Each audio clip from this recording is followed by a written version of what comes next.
સમાચારમાં આગળ વાત કરીએ મહીસાગરની તો મહીસાગર જિલ્લાના લુણાવાડા તાલુકાના સાલાવાડા ચારણ ગામમાં આવેલી સસ્તા અનાજની દુકાનમાં ગરીબ નાગરિકો સાથે અન્યાયની ઘટનાઓ સૌને ચોંકાવી દીધા છે।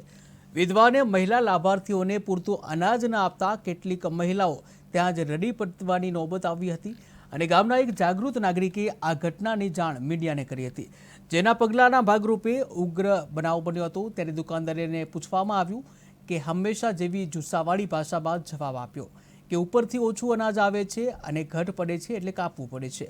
હાલ પ્રશ્ન ઊભો થયો છે કે આ કટોકટીમાં જવાબદાર કોણ છે, દુકાનદારની કે પછી જથ્થાબંધ માલ પહોંચાડતા ગોડાઉન મેનેજરની? બીજી તરફ સર્વર ડાઉન હોવાના કારણે અનેક લાભાર્થીઓને કાર્ડ સ્કેન ન થતાં ધક્કા ખાવાના વારા આવી રહ્યા છે।